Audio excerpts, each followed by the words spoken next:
dytë botërore është se kush ishin kolaboracionistët. Do me thonë kush i bëri dëm këtij vendi. Të thuash të rishojmë dhe një herë, pikërisht pra, pikërisht. Të thuash të rishojmë edhe një herë se çfarë ndodhi nga viti 39 deri në 45-ën është domosdoshmëri. Pse? Që të krijojmë një kujtesë tonë. Të thuash të mbajmë gjallë kujtesën, tu duhet ndalemi. Cilën kujtesë do të mbajmë gjallë? Kujtesën e 46 vjet mashtrim me historiografin, ku pjesa më e madhe atyre që ishin heronjtë e vërtet luftës, pavarësisht çfarë testre kishin në xhep, po e marrë nga ata të Partisë Komuniste, nga i pari ke i fundit, përfunduan në burg, apo të vrar, apo të vetë vrar, si spion të okupatorit, si kolaboracionist, s'po flas për pjesën tjetër. Ajo kujtesi do të duhet të mbajmë gjallë sot, është një kujtesë cilën unë refuzoj, sepse nuk është e vërteta. Ajo kujtesë nxjerr kolaboracionist të gjithë listën e firmatarëve të aktit të pavarësisë së këtij vendi në vitin 1912. Cilën kujtesë do të mbajmë gjallë?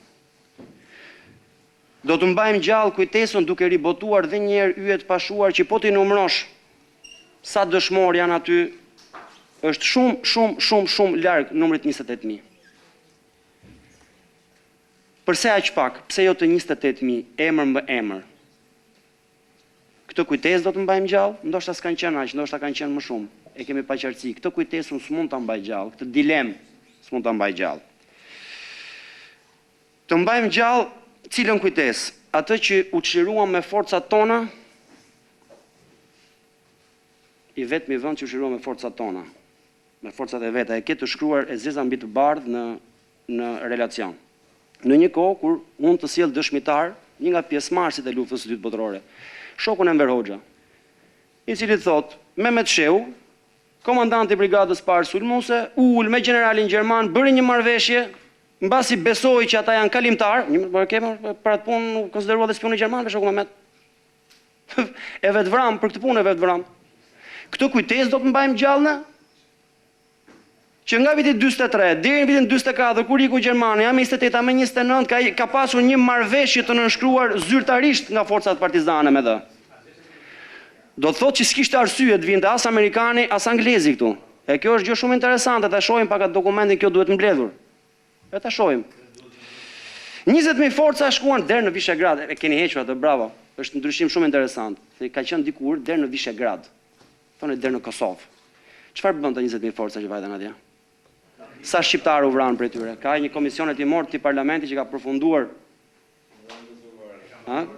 Është lidhje direkte me masakrën e Tivarit, me dokumenta, me shkrim. Këtë kujtesë nuk mund ta mbaj gjallë. Këtë kujtesë nuk mund ta mbaj gjallë. Dhe të dalim pastaj ke fyrja më e madhe që i bëhet atyre, që sot janë në përvarësi të dëshmorëve kudo. E them me shumë emocion se me vërtet ka bërë përshtypje. Janë përgjithsisht personat lindur në vitin 1920-21 të vdekur në 42-shin, 43-shin, do me thënë fëmijë, 20-22 vjeç. Thoni kemi 28.000 dëshmorë, nuk kemi aq. Dëshmorë kemi aq sa kemi, edhe sikur vetëm 2 të kishin, ata do të ishin heronjtë e mi. Thoni akoma sot 70 vjet mbas lufte kemi 20.000 veteranë gjallë, nuk shkon zotëri, 90 vjet. Sa ka që mbaroi ajo luftë? Po është fyrje më për ata që kanë dhënë jetën për atë punë, që merrni kot mbushni letra sot, me persona që kanë qenë 6 vjet, 7 vjeç në luftën e dytë botërore, 11 vjeç në luftën e dytë botërore, edhe keni statusin e veteranit sot. Këtë kujtesë do mbajmë gjallë? Jo. Për atërt atyre që janë varreza dëshmorëve kudo që janë fëmijë, po them, 19 vjeç deri 21 vjeç, janë 90% e tyre. Këtë s'mund ta bëjmë. Këtë kujtesë nuk mund ta mbaj gjallë. 70.000 partizanë thot në luftën e dytë botërore. Brigada partizane të inkuadruar 70.000 partizanë, hiç 28.000 që ngelen dëshmorë, ngelen 42.000. Në vitin 2005 kur Sali Berisha ka ardhur në pushtet ka gjetë 35.000 veteranë që paguheshin. Po pse më në 46 vjet sa i bën më burrë dheut? 7.000 veta kanë vdek. Po 7.000 vrau vetëm në verin për burgje, veteranë real të luftës dytë botërore. Me tesën e Partisë Komuniste në xhep. Kështu që unë besoj që nëse do duhet krijohej kjo strukturë,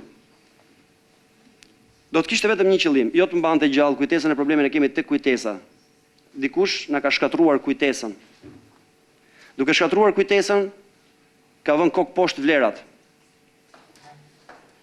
U japim ditë për ditë para atyre që mashtrojnë me luftën e dytë botërore, me të qenurin veteran, dhe shkojmë vetëm një herë në vit me datën 5 maj vëm kurora atje ke ata që dhanë jetën për këtë punë.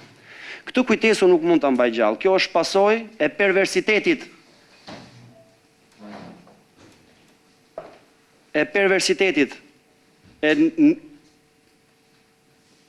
poshtrimit të atyre që realisht dhanë jetën, të atyre që realisht luftuan. Dhe po e marr vetëm nga ana që e konsideroni anën tuaj, s'po flas për tjerë, ata që janë zyrtarisht varëzat dëshmorëve, të nderuar nga partia si familje dëshmori, për hatër të kujtesës, çdo 5 maj familja merrte 5 kg moll, kjo ishte çmimi që merrte, që kur të vinin shokët e partisë të bënin vizitën për djalin e vrarë, të kishte shtunzirte, dhe kjo ishte me autorizim. Këtë kujtesë nuk mund ta mbaj gjallë. Çfarë kujtese të mbaj gjallë? Të mbaj gjallë që nga viti 43 deri në 45 kemi qenë zyrtarisht në luftë civile, na kemi mësuar në librat e shkollës. Në librat e shkollës që versioni zyrtar ishte veçanërisht mas 85-s. Mendimi larg pamos i shokut Enver Hoxha, që në vitin 43 prishi marrëveshjen e Mukjes dhe tha, luftën nacional çlirimtare ta kthejmë revolucion socialist.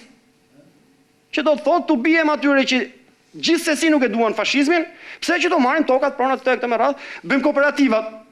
Tash kush është kolaboracionist s'po marr vesh. U rreshtuam në koalicionin fitues të luftës së dytë botërore. Dhe 46 vjet mas luftës, mbasi i kishim thyer brinjët Gjermanisë, brinj thyerit ishim ne. Gjermania kishte bërë përpara, ajo e humbura, e mundura. Këtë kujtesë do mbajmë gjallë? Dhe sikur doni ta mbani gjallë këtë kujtesë, ky brez nuk ju pranon më. Është brez i informuar, është brez që ka lindur i lirë. Meqense kishte hallin ta mbajnë mend të rinjt. Është brez që ka lindur i lirë pandi, jo si ti e si unë. Nuk e ndrydh dot. E për më tepër nga njerëz që ende sot refuzojnë të çlirohen. Ju falenderit.